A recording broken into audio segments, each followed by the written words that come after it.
Nak berkongsi pada anda berkenaan dengan satu topik yang menarik sekali. Ini berkenaan dengan rawatan akar gigi. Bagaimana untuk kita menjaga gigi kita sebelum perlu melalui proses rawatan akar gigi ini yang barangkali menelan kos yang agak tinggi jika dibandingkan dengan penjagaan gigi sebelum ianya menjadi rosak. Jadi hari ini di studio kami ingin berkongsi pada anda berkenaan dengan rawatan ini. Selamat datang diucapkan kepada Profesor Madya Dr. Zeti Adura selaku pakar endodontik, pensyarah Jabatan Pergigian Restoratif Fakulti Pergigian Universiti Melaya. Prof. Zeti, Assalamualaikum. Waalaikumsalam warahmatullahi wabarakatuh. Terima kasih menjemput. Sama-sama. Kita tengok gambar dekat belakang ni macam menakutkan sikit kan. Ada besi masuk dekat gigi lalu implan kan. Okey, itu adalah proses implan, tapi hari ini kita nak cerita berkenaan dengan rawatan akar gigi. Mungkin sedikit definisi dan pengenalan terlebih dahulu daripada Prof. Zeti, silakan. Okey, kalau kita lihat pada keadaan gigi kita, kita ada banyak lapisan. Kita ada 3 lapisan, di mana lapisan yang paling luar kita panggil enamel adalah paling kukuh lah yang kita lihat. Di bawahnya ada lapisan dentin. Dan di tengah gigi kita ni ada satu ruang dipanggil pulpa, di mana di situlah terletaknya kita punya salur darah dan juga saraf. Okey. So rawatan kena akar tu sendiri ini kita dari segi kejadian tu sendiri bila ada terlalu banyak karies atau dalam karies tu. Jadi bila karies itu terlalu dalam, dia akan mula menyerang pulpa atau pulp lah di tengah tu. Dan pesakit akan rasa sakit, dan bila dia menyerang pulpa akan menyebabkan kerosakan lah dan radang bahagian pulpa. Jadi bila kejadian radang tu sendiri, the only way kita kena nak buat, kita akan buang radang tu ataupun pulpa yang teradang tu, dan kita akan gantikan dengan satu biocompatible material, iaitu gatal pecah lah. Okey, seperti gambar video yang kita sedang saksikan ni, proses apa ni, doktor? Okey, so seperti yang tertera tu yang seperti saya cakap tadilah, enamel, dentin dan pulpa. Okey, ni so ini adalah pulp di tengah. Dan saya tak nampak. Okey. Alright. Itu adalah salah proses di mana kita akan tembuk di tengah untuk akses kepada pulpa lah, kanal tu sendiri yang teradang. So jadi akan dibuang pulpa-pulpa tersebut dan akan digantikan dengan getah perca. Okey, dan akan direstorasikan lah dengan crown. Okey, itu adalah pembentukan crown lah. Dan akan dipasang crown dan akan nampak seperti sedia kala lah gigi tu. Alright. Okey. Apa sebenarnya yang menjadi punca seseorang individu itu menghadapi sakit-sakit gigi yang membawa kepada rawatan akar gigi ni? Puncanya lebih kepada kurang penjagaan lah, dan juga pemakanan yang pesakit ataupun seseorang itu ambil. Kebenarnya makanan yang high sugar level, yang sticky, yang itu akan mempercepatkanlah proses karies itu sendiri.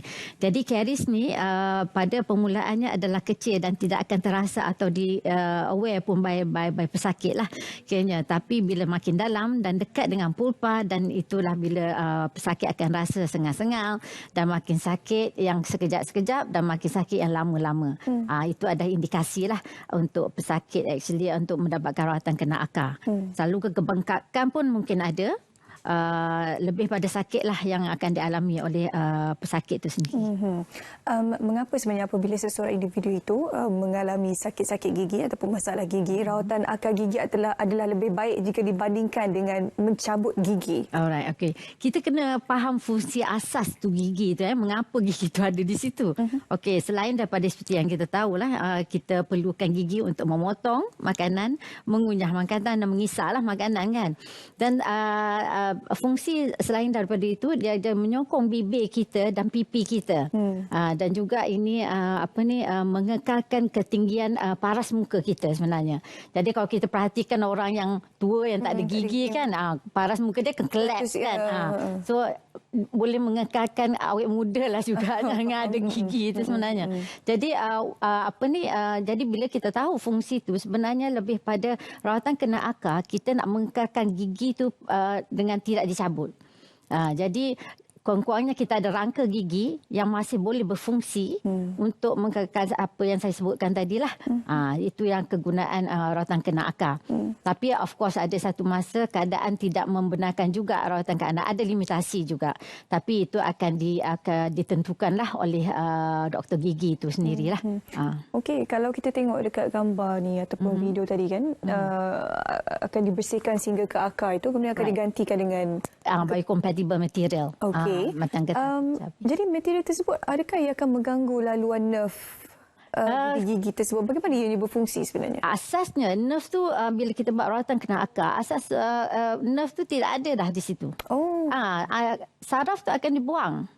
Okey, akan dibuang sebab saraf tu dah teradang. Buang dengan menggunakan satu alat yang macam small needle tu, jarum kecil tu.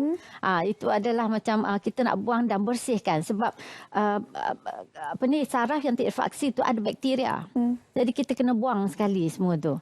Jadi bila akan kita letak ubat dan kita cuci, basically kita nak membersihkan lah dalam kenal tu tanpa menghilangkan struktur gigi tu sendiri. Okey, kemudian bila kita hilangkan potong saraf tu, fungsi saraf adalah untuk berikan satu rasa kesakitan supaya kita beri reaksi pada rasa tersebut dan kira it's a defense mechanism untuk manusia lah. Jadi kalau kita buang saraf tu, bagaimana fungsi gigi tersebut? Gigi tu masih berfungsi sebab masih ada rasa masih semua ada. Tapi keliling struktur yang memberi rasa ataupun macam bila kita gigit rasa dia mungkin berkurang. Tapi masih ada. Okey, masih ada. Tapi di dalam tu sudah kosong lah, maknanya dah tak ada nerve, it's only a structure je dalam tu. Tapi kita rasa tu masih ada sebab keliling kita ada tulang, ada gigi gusi lagi kan. Jadi tak mengganggulah juganya patutnya. Risau juga dia buang saraf kan. Bila dia kata terma buang saraf tu kita risau. Dia buang saraf kita tak rasa pula bila makan tu bahayalah kalau kita tak ada rasa sakit tu kan.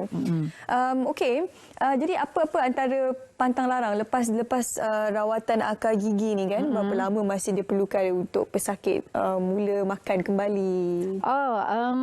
Secepat mungkin sebenarnya. Tak ada, dia tidak ada pantang larang yang kata. Tapi selepas rawatan akar selalunya kita akan menasihatilah pesakit untuk mendapatkan crown. Okey, ini adalah ini kerana semasa proses rawatan akar itu sendiri kita membuang struktur gigi untuk mendapatkan akses kepada pulp tersebut. Jadi kita memerlukan satu macam struktur lain untuk melindungi gigi itu sebab gigi itu adalah kuat rapuh jugalah. Jadi mudah macam pecah. So itu adalah satu kesilapan lah kebanyakan pesakit di mana selepas rawatan akar dah tak ada sakit, dia biarkan dengan tampalan sahaja. Jadi penting juga untuk kita mendapat informasi supaya letakkan crown sebab benda ni mungkin tak akan terjadi pecah dalam waktu terdekat, tapi dalam waktu yang sama kita nak mengekalkan gigi tu untuk satu jangka masa yang lama. So nak guna pun untuk jangka masa yang lama. So penggunaan crown akan menambahkanlah jangka hayat tu tersebut. Apa yang akan terjadi sekiranya seseorang individu ataupun pesakit tersebut dinasihatkan untuk mendapatkan rawatan gigi tetapi pesakit tersebut tidak mahu melalui rawatan tersebut? Apa yang akan terjadi nanti dan apa yang akan diberikan bentuk-bentuk nasihat kepada pesakit-pesakit ni? Okey, seperti asas yang tahu, dalam gitu tu ada kuman yang akan menyebabkan infection. Maknanya kalau rawatan kena akar tak buat, kuman tu masih ada di situ. Jadi kalau pesakit ni tidak mahu membuatnya, itu nobody can see anything lah yang tu. Tapi kemungkinan dalam dalam waktu yang terdekat ataupun mungkin a few months after that, dia mungkin akan mendapat kesakitan yang kembali. Maknanya jangkitan tu setiap ada, dia akan menyumbang kepada kemekakan lah pada pesakit tu sendiri. Otherwise, yang paling penting juga sebab kalau untuk orang yang sihat, imun sistem masih tinggi. Tapi bila keadaan imun sistem tu makin merendah, dia akan menyebabkan jangkitan atau kuman boleh juga transfer kepada badan kita. Maknanya kepada tulang lah. The first place is lah, dia akan menyebabkan osteomyelitis. Kemungkinan tu ada, walaupun peratus mungkin tak berapa tinggi. Tapi apa-apa pun badan kita ni sebab bergantung kepada imun sistem kita yang akan membendung infeksi itu pada setempat. Okey. Untuk mereka yang mempunyai kesedaran yang agak tinggi berkenaan dengan kecantikan muka, kecantikan gigi dan sebagainya, adakah orang luar boleh mengenal pasti sekiranya individu tersebut pernah melalui rawatan akar gigi? Selalunya orang luar tidak akan tahu kecuali ada perubahan warna pada gigi tersebut. Perubahan warna ni ada a few faktor lah orang kata. Tapi selalunya kita secara am kita nyatakan pada siapa yang melakukan rawatan kena akar tidak ada kesan-kesan sampingan dan juga luaran yang boleh menyebabkan orang tahulah, kecuali you membuat imbasan sinaran X. Anda barulah kita tahulah. Tapi nak buat imbasan sinaran X tu, X-ray tu mesti ada sebab tertentu. Yes, betul. Okey, kita takkan pergi klinik tiba-tiba nak buat X-ray, tunjuk kat semua orang gambar X-ray gigi kita, tak betul lah tu kan. Ya, betul. Okey, jadi untuk kita mengelakkan sebarang kesakitan disebabkan oleh rawatan akar gigi ni, sebelum itu lebih baiklah mencegah daripada merawat kan. Oh, sudah semestinya. Jadi doktor, apakah antara langkah-langkah yang kita perlu laksanakan untuk menjaga gigi kita sebelum menjadi sebarang cavity, kerosakan lubang dan sebagainya, dan akhir sekali dengan rawatan akar gigi ni? Okey, secara amnya lah seperti yang telah diwawarkan lah di masa sekolah pun, yang penting berus gigi. Okey, berus gigi Sehari 2 kali? Sehari kurang-kurangnya 2 kali, betul. Pagi dan juga malam lah sebelum.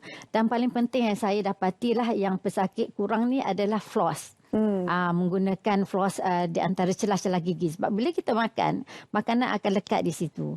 Jadi kita perlu membuangnya sebab pelekatan yang lama di kawasan itu akan menarik bakteria dan akan menghasilkan asid di celah-celah gigi itu, dan yang akan merosakkan atau merapuhkan gigi itu sendirilah.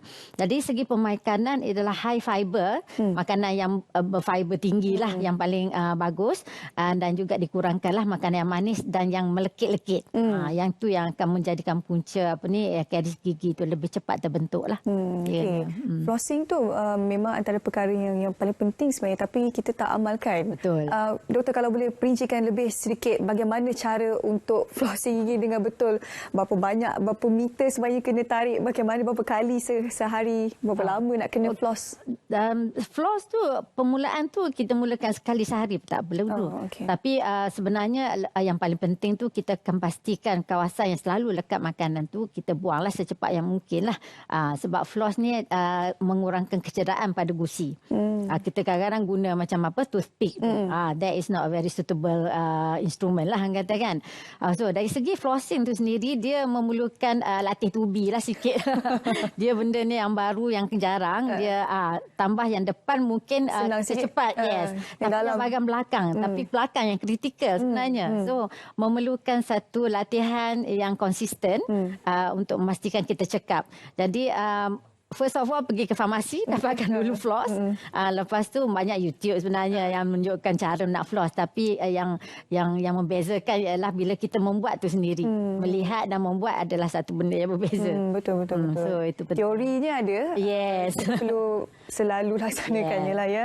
Okey, terima kasih Prof. Jati. Ini saja kesempatan kita ada untuk bercakap berkenaan dengan rawatan akar gigi dan juga penjagaan gigi. Yang penting kalau boleh buatlah saringan setahun sekali sekurang-kurangnya ya, sebelum gigi anda menjadi teruk. Terima kasih sekali lagi Prof. Jati bersama kita hari ini untuk bercakap berkenaan dengan topik ini.